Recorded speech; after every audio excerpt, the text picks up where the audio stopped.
ZRacing 4x4 Stage 3, and today we are racing Island Hopper. One lap, 18 kilometers, 129 meters of elevation, and a route that looks simple on paper but can explode very quickly.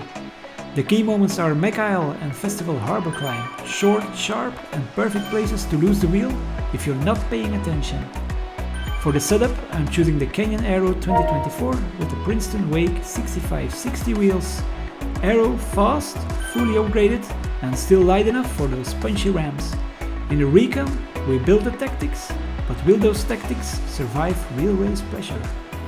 Let's find out!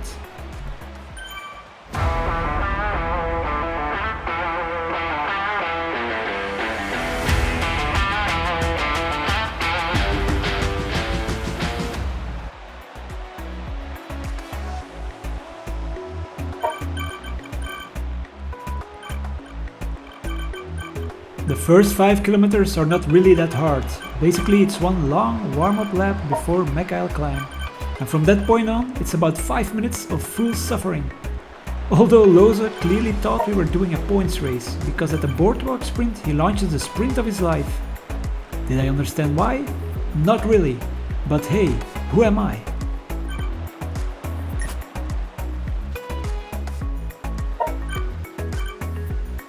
For me the plan was simple.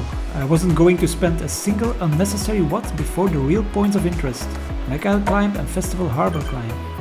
Before the race I told myself one thing: survive Mech climb at all costs. I'm not really a puncher, but the climb is short enough that I knew I had to stay with the group there. Festival Harbor climb worried me a bit more. It's longer, and that's where the better climbers could really start making the difference. Still, I had some confidence in my own shape. Last week during the epic race, I somehow managed to grab a podium in B category on what was basically a climbing stage. Honestly, a pretty unexpected result. Unfortunately, I just don't have the time right now to fully cover that race as well. Unless the comments completely explode after this video. If at least 20 people ask for it, I will seriously consider uploading it.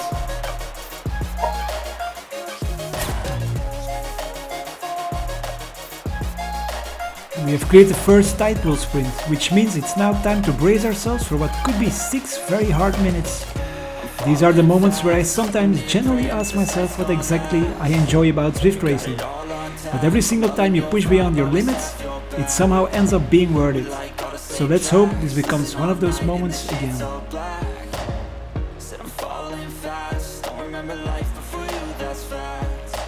On the Mech climb, I managed to hold my position right in the middle of the group. We're pushing some serious watts here, and the first riders are already starting to crack. At that point, I know one thing for sure: at least I'm not finishing last, so that's something.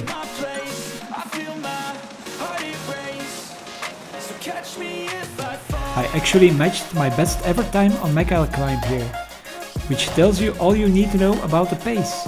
And you can probably already see it. I'm sweating like a pig at this point. The scary part? The hardest section is still coming. Oh boy.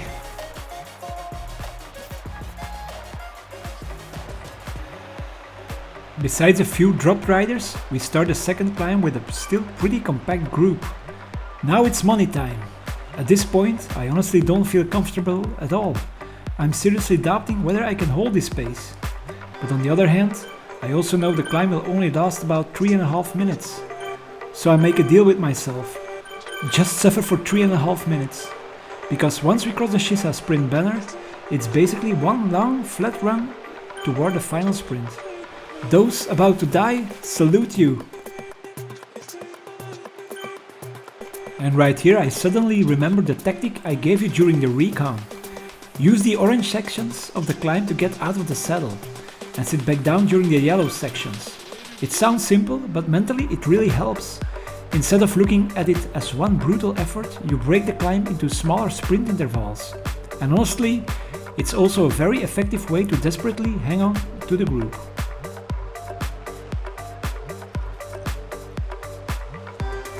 And apparently this tactic actually works pretty well for me. Now I'm not going to pretend it was easy, but I reached the top surprisingly comfortably, still right in the middle of the group. Honestly, I didn't expect it at all, so that's definitely a confidence boost. What surprised me even more though is how many riders survived the climb together. I really expected a much bigger battlefield by this point. It looks like around 40 riders are heading toward the finish for what could become a very unexpected bunch sprint. Although the race still has one more surprise waiting for us. Alright guys, I really hope you have been enjoying the race and the video so far. And if you do, I would really appreciate it if you could leave a like and subscribe to the channel. It costs you absolutely nothing, but it genuinely helps the channel grow and allows me to keep making these videos for you. I truly appreciate the support.